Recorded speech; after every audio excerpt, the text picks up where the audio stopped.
Ce Grand Prix de Barcelone, c'était probablement l'un des week-ends les plus marquants de ces dernières années en MotoGP. On a eu des drapeaux rouges, des crashs extrêmement violents. Donc aujourd'hui, on va revenir sur tout ce qui s'est passé pendant ce Grand Prix de Barcelone. Mais j'ai aussi envie qu'on parle d'une autre chose très importante qui est le côté humain du MotoGP. Et surtout, cette question que vous vous posez sûrement, est-ce qu'on peut vraiment relancer une course normalement après des crashs pareils? Le débrief du Grand Prix de Barcelone, c'est parti. Bon, forcément, on va commencer par le premier énorme moment de cette course, le crash d'Alex Marquez.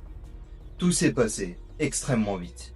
Pedro Acosta a eu un problème technique, Alex essaie de l'éviter, part dans les graviers, et là, énorme impact. Franchement, pendant plusieurs secondes, c'était glaçant. Drapeau rouge, on n'a quasiment aucune information, et honnêtement, je pense qu'à ce moment-là, beaucoup de personnes se posaient la même question. Heureusement, Alex est blessé, mais il va bien. Il souffre d'une fracture de la clavicule, d'une fracture de la vertèbre C7. Il a été opéré, mais globalement, ça aurait pu être bien pire. Et honnêtement, quand on le voit souriant après tout ce qu'il vient de vivre, ça montre quand même la mentalité complètement folle de ces gladiateurs. Mais le problème, c'est qu'après le crash d'Alex Marquez, la course est relancée, et là, nouveau drapeau rouge. Et cette fois-ci, c'est Johann Zarco. Le voir bloqué dans la roue arrière de la Ducati, partir en roulade puis rester au sol, franchement, c'était horrible à regarder. Heureusement, là aussi, Johan va globalement bien, mais il est quand même sérieusement touché. Ménisque et ligament au genou, fracture au niveau de la cheville. Franchement, ça commence à faire beaucoup. Quelques heures plus tard, on le voit faire une vidéo depuis l'hôpital, et ça force le respect. Bon, maintenant que nos pilotes sont hors de danger critique, la question est ouverte. Est-ce que le MotoGP est allé trop loin à Barcelone? Parce qu'au final, qu'est-ce qu'on a vu? 2 énormes crashs et 2 restarts. Et forcément, ça pose énormément de questions. Parce qu'on parle pas juste de spectacle ou de règlement, on parle d'humains. On parle d'humains qui viennent de voir des collègues partir dans des crashs extrêmement violents et à qui on demande quelques minutes plus tard de remettre le casque et repartir se battre à plus de 300 km/h. Et honnêtement, je comprends totalement pourquoi certains pilotes étaient choqués après la course. Fabio Quartararo disait qu'il avait encore la chair de poule. Pedro Acosta a déclaré que c'était horrible de faire comme si de rien n'était. Et honnêtement, je pense que c'est exactement ça qui a choqué énormément de monde. Il suffit d'un problème mécanique, d'un contact ou d'une micro-erreur pour que tout bascule. Et le plus inquiétant dans tout ça, c'est qu'au même moment, le MotoGP continue de parler de nouveaux projets de circuits urbains.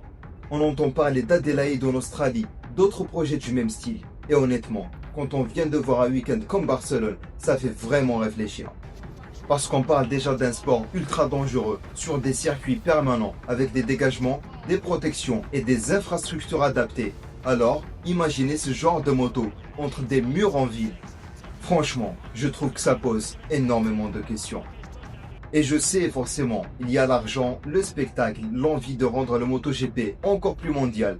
Mais à un moment, il faut arrêter. Il faut aussi penser aux pilotes qui sont, je vous rappelle, des êtres humains. Franchement, l'idée de rajouter encore plus de risques avec des circuits urbains, ça paraît complètement absurde. Bref, il faut quand même parler un peu de sportif, et c'est Fabio Di Giannantonio qui remporte finalement ce Grand Prix. Et ça, malgré avoir pris la fourche et la roue avant d'Alex, ainsi qu'un morceau de carénage sur sa main. Fermín Aldeguer va chercher la 2e position, et Francesco Bagnaia récupère finalement le podium. Marco Bezzecchi fait une très bonne opération au championnat avec sa 4e position, Fabio Quartararo termine 5e, puis forcément, il y a aussi toute l'histoire autour de Joan Mir, pénalisé pour pression de pneus et perd totalement son podium. Abandon de Jorge Martin après son accrochage avec Raúl Fernandez. Pedro Acosta perd un énorme résultat après son contact avec Ayogura dans le dernier virage, qui a été pénalisé suite à cet accident. En tout cas, on va évidemment souhaiter le meilleur à Alex Marquez et Johann Zarco et à tous les pilotes touchés pendant ce week-end. Le plus important, c'est de les voir revenir en bonne santé. Et vous avez pensé quoi de ce Grand Prix de Barcelone?